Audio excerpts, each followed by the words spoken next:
It took me longer than most kids to grow out of cartoons. While everyone else was chasing trends, I clung to those childhood classics from Cartoon Network and Nickelodeon. Funny thing is, if you scroll through nostalgia blogs today, everyone acts like they've always loved cartoons. But back then, I'd bet anything most of them would have denounced it all just to seem cool. For me, the obsession lingered into high school. I remember sitting in my IT class, bored out of my mind. The teacher didn't care what we did, as long as the work got done. Most of my classmates spent the period doodling on paint or playing flash games. But I had a different distraction: Batman, the animated series. I'd been binging it recently, hooked on its dark tone and sharp storytelling. That day, with nothing better to do, I started searching the web for anything related to the show.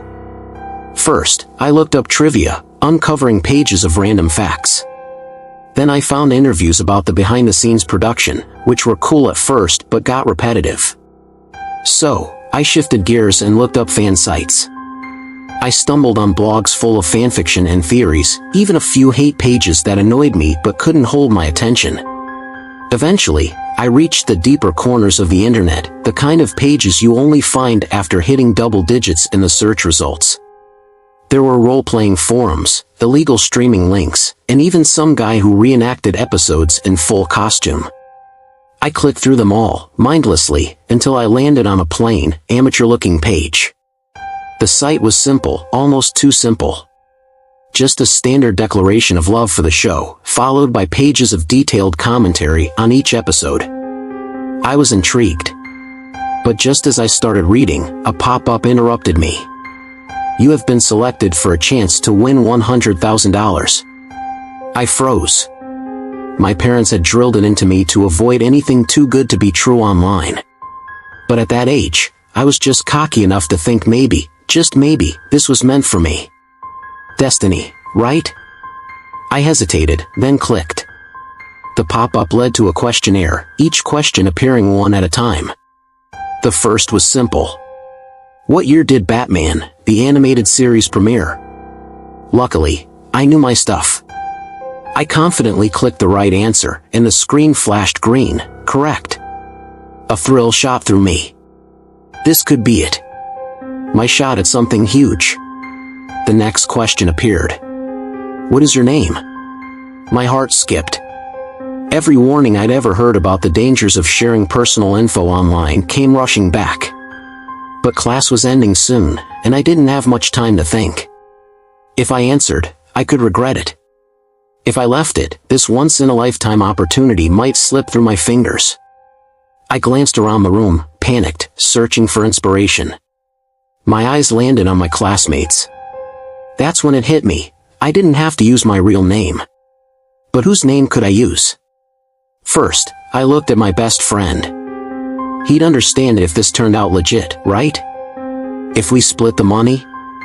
But if it went sideways, well, that felt too much like betrayal. I didn't want to ask my best friend for his name, it felt too risky. If this turned out to be a scam, I couldn't bear the humiliation. Then my eyes landed on Pete, the big kid slouched in the back of the class. Pete was the school bully, always sneering, always taking. If anyone deserved a bit of karmic justice, it was him. But the idea of Pete getting the money unsettled me. He wouldn't think twice about keeping it all for himself. Time was running out. Around me, classmates were packing up for lunch, the noise of zipping backpacks and scraping chairs a ticking clock in my head. Then, like a light bulb flickering on, I had the perfect idea: Dexter. Dexter was the class nerd, a walking stereotype. His unfortunate name had earned him the nickname Point Dexter, and his scrawny frame made him an easy target. Weak-willed and easily pushed around, Dexter was just the type to keep quiet if this blew up. And if it turned out legit, I could probably manipulate him into splitting the prize. Best of all, no one would ever suspect me. I barely spoke to the guy. Without another thought, I typed his name into the box. The next field asked for his address. My pulse quickened. Luckily, I had it on hand from an old birthday party flyer stuffed into my backpack. No one had shown up to his party. It would have been social suicide. I fished out the crumpled flyer, quickly typed the address, and hit submit. The pop-up vanished. A simple thank you message appeared before the screen went blank. That was it. No confetti. No dramatic reveal. Just nothing. Disappointed but relieved to have avoided suspicion, I closed everything down and joined the crowd pouring out for lunch. Weeks passed, and nothing happened. At first, I didn't dare ask Dexter about it. I didn't want to look stupid for falling for what might have been a scam, and I certainly didn't want him to know I'd used his details. Still, I couldn't help but watch him at lunch, hoping for some sign, a new backpack, expensive snacks, anything to suggest he'd come into money. But there was nothing. Dexter sat alone as usual, eating a plain sandwich and a chocolate bar. But then, I noticed something odd. He was skittish, darting his eyes around the cafeteria like a hunted animal. He'd take a bite of his sandwich, glance over his shoulder, and hunch lower, as if trying to disappear. At first, I thought he was just avoiding the bullies. He was an easy target, after all. But things started to spiral. A week later, Dexter's grades, once impeccable, began to slip. This was the kid who always aced every test, who knew more than the teachers half the time. Now, he was fumbling through lessons, barely paying attention. Worse, his behavior grew strange. At first, it was subtle, flinching when someone walked too close or muttering under his breath. Then, he started lashing out. If a classmate accidentally brushed his shoulder, he'd spin around, eyes wild, and scream at them to leave him alone. Other times, he'd shout at no one in particular, his voice shrill and desperate, before being sent out to calm down. Everyone was unnerved, myself included. It was like Dexter had become a completely different person. And the timing, it lined up perfectly with when I'd filled out that pop-up form. For the first time, guilt gnawed at me. I tried convincing myself it was all a coincidence, that some unrelated stress was messing with him. But deep down, I couldn't shake the feeling that I'd set something terrible in motion. I mentioned Dexter's strange behavior to my mom one evening, trying to keep it casual. Of course, I didn't mention the pop-up. I just described how he'd been acting at school, erratic, panicked, and increasingly isolated. She listened, then explained gently, he's a little special. She told me Dexter had mild autism. Apparently, he was diagnosed near the edge of the spectrum, which allowed him to attend school with the rest of us. His parents had pushed for that opportunity, hoping it would help him integrate. It made sense, and honestly, it was a relief. As bad as it sounds, I was glad to have an explanation that absolved me of guilt. Whatever was happening to Dexter, it wasn't my fault, or so I told myself. But things didn't get better. Dexter started showing up to school looking worse than ever, exhausted, pale, and with dark circles under his wide, haunted eyes.